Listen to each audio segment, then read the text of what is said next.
ఈ బిజినెస్ ఏదైనా మీ ఊర్లో ప్రమోషన్ చేయాలంటే అది సుమన్ టీవీతోనే సాధ్యం. ఇప్పుడే సంప్రదించండి. నిన్న జరిగిన సంఘటనపై కొంతమంది పత్రికా సమావేశం ఏర్పాటు చేసి ఇష్టానుసారంగా మాట్లాడడం జరిగింది.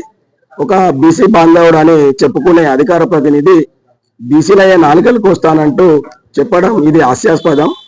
ఈ దొంగ బీసీ నాయకుడు ఈయనే ఒక లిక్కర్ దందా, ఒక టీచర్ వృత్తి అత్యంత పవిత్రమైన వృత్తి ఏదన్నా ఉంది అంటే అది ఉపాధ్యాయ వృత్తి. ఆ ఉపాధ్యాయ వృత్తికి లాంగ్ లీవ్ పెట్టుకొని అత్యంతమైన దరిద్రమైన దందా ఏదన్నా ఉందనంటే లిక్కర్ దందా. అందులో ఇది మళ్ళీ కల్తీ లిక్కర్. బాబు నేను నీ కల్తీ లిక్కర్ తాగడం కాబట్టి ఇట్లున్నాము, లేకుంటే గొంతులు ఎట్లా పోయినాయి నీ లిక్కర్ అట్లుంటాయి. మరి మా గంభీరపేట మండలంలో గల్లీకో బెల్ట్ షాప్ పెట్టినావు.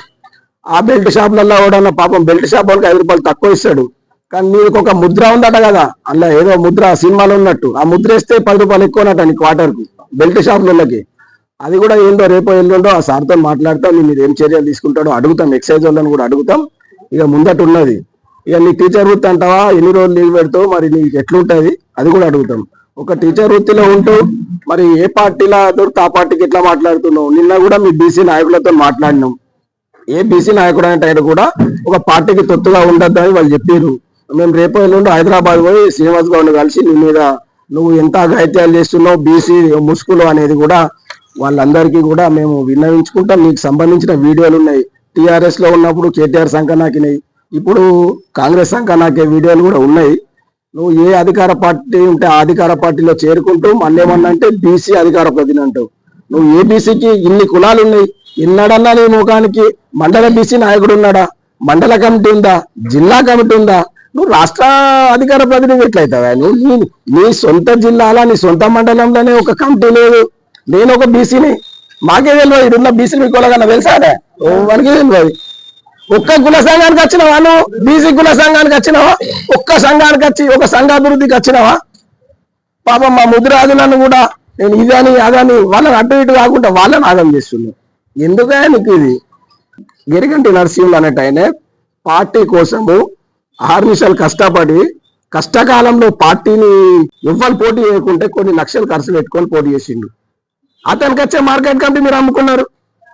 మేమనుడు కాదని ఇక్కడ ప్రెస్ మీట్ పెడితే మీ సిగ్గు పోతుంది కానీ సిరిసిల్లలో ప్రెస్ మీట్ పెట్టారు మీ పార్టీ వాళ్ళే. అదొక అట్లాంటి వాళ్ళకి న్యాయం చేయి. కార్యకర్తలకు న్యాయం చేసినప్పుడే లీడర్ అవుతాడు. ఇలాంటి కల్తీగాళ్ళ నీళ్ళు తాగితే లీడర్ కాదు. ఈ కల్తీగాళ్ళని తీసుకొచ్చి నేను ఎత్తి మీద ఎత్తుకుంటే నువ్వు లీడర్ కావు. నీకు వచ్చే ఇంతో అంతో స్థానికంగా ఉన్న ఇజ్జత్ కూడా కొట్టుకుంటున్నావు. నీకు నా మీద గౌరవం, నీ మీద నాకు ఒక గౌరవం ఉండే ఇన్ని రోజులు. ఇటువంటి కల్తీగాళ్ళు ఏమంటే ఆ గౌరవం కూడా పోతుంది. ఎంతమంది ఎవడే హనుమంతోడు తిరుపతోడు నీ హెడ్ క్వార్టర్లకు వచ్చి స్థానికుల మీద దాడులు చేస్తారా? మేము తలుచుకుంటే బిడ్డ వాడు ఇప్పుడు పొద్దునేదన్నా పోటీ చేయని గల్లీ గల్లీ గల్లీ రూపిస్తా, బీసీ సంఘాలు అన్ని బీసీ సంఘాలతో మాట్లాడతా, కాళ్ళు మొక్తా అవసరం అనుకుంటే. చెప్తున్నా గుడి దొంగలు గంటల దొంగలు అని. ఈ దొంగలను పట్టుకొని ఆ మీద నీకున్న మంచి క్యారెక్టర్ను ఖరాబ్ చేసుకోకు దయచేసి. ఇంకోసారి నీవంటే గౌరవం ఉన్నది, అనవసరంగా వీళ్ళ కోసం మాటలు జారి ఇబ్బంది పడకు. స్థానికంగా కూడా నీకు మంచి పేరున్నది, అదే పేరును కాపాడుకో. ఈ కల్తీగాళ్ళని తెచ్చుకొని స్థానికంగా ఉన్న కాంగ్రెస్ నాయకులను కూడా ముంచకు. పైసలు ఎలా వస్తాయి కూడా పోతాయి. వీళ్ళ పైసల కోసం ఆశపడి నీ కార్యకర్తలకు మాత్రం నువ్వు అన్యాయం చేయొద్దని ఈ రోజు ఈ పార్టీ తరఫున నేను కోరుకుంటా. ఇంకోటి నేను కూడా చెప్తున్నా, నేను నా టీఆర్ఎస్ పార్టీలో ఒక కార్యకర్తకు కష్టం వస్తే మా అధిష్టానంతో కూడా పంచాయతీ చేసి వాళ్ళకి న్యాయం జరిగేటట్టు చూస్తా. ఈయన కేవలం లిక్కర్ దందాన్ని కాపాడుకోవడానికి ఆయన దగ్గర డబ్బులు ఉన్నాయి కాబట్టి ఆయనను ఎంకరేజ్ చేస్తూ ఇవాళ ఆయనను ఎంబడేసుకొని తిరుగుతూ ఆయనను పెద్దపీట వేయాలని చూస్తా ఉన్నావు తప్పితే కార్యకర్తలకు సగం న్యాయం చేయాలని కూడా లేదు. కాంగ్రెస్ కార్యకర్తలు అన్యాయం అయిపోతున్నారు. అంతేకాదు ఇంకొక మాట మాట్లాడినావు, మహిళలను అవమానపరిచిండు మా నాయకులను అన్నావు. ఫస్ట్ మహిళలను అవమానపరిచింది నీవు. దోసలగూడెంలో అక్కడ మహిళా సంఘం ఇనాగ్రేషన్ ఉంటే టైం ఇచ్చి మళ్ళీ మీకు వీలు కాలేదు కాబట్టి వాళ్ళని అవమానపరుస్తూ వాళ్ళకు పోకుండా వాళ్ళను నరక యాతన పెట్టింది. అక్కడ ఇనాగ్రేషన్ ఆపాలని చూసింది నువ్వు. దాని మీద కలెక్టర్కు ఫిర్యాదు చేసి అక్కడ సీఎంని సస్పెండ్ చేయాలని రకరకాలుగా ఇబ్బందులకు గురి చేసింది మీరు. మీ కాంగ్రెస్ నాయకులు కాదా అని మేము అడుగుతా ఉన్నాం.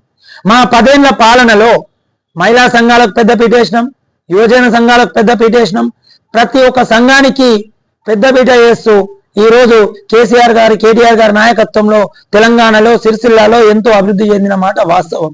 దీనికి మీరు ఎక్కడికైనా చర్చకు రావడానికి మేము సిద్ధంగా ఉన్నాం. ఇక తిరుపతికి వస్తే ఈ తిరుపతి ఈ బోర్ బండ్ల ద్వారా ఇక్కడ ఈ పార్టీలు ఉంటాయి, ఇక్కడ బోర్ వేసి రికార్డులు చేయించుకొని డబ్బులు సంపాదించుకోవాలి, 200 ఫీట్లు వేసి 400 ఫీట్లకు రికార్డు చేయించుకొని ఇవన్నీ ఇప్పుడిప్పుడే బయటకు వస్తున్నాయి. నువ్వు పోయిన తర్వాత అన్ని విషయాలు బయటకు వస్తున్నాయి. నీ కార్యకర్తలే చెప్తున్నారు అందులో అయిపోయింది చేయం, మీ కాంగ్రెస్ కార్యకర్తలే చెప్తున్నారు మా దాంట్లోకి వచ్చి మమ్మల్ని ముంచడానికి వచ్చిండు అని చెప్పి మీ కాంగ్రెస్ నాయకులే బయట పెడుతున్నారు. అవన్నీ కూడా త్వరలో బయటకు వస్తాయని చెప్పి ఖబర్దార్ తిరుపతి. నువ్వు మైకులు ఎత్తుకపోయి మీ ఊర్లో పెట్టుకున్నట్టు స్కూల్లో మైకులు ఎత్తుకపోయినట్టు కాదు, నిన్న మాట్లాడినా ఇయ్యాల మాట్లాడుతున్నా రేపు మాట్లాడతా. నీ దమ్ముంటే కాదు అని నిరూపించుకో, మా నాయకులు నిరూపించడానికి సిద్ధంగా ఉన్నారని తెలియజేస్తా ఉన్నాను.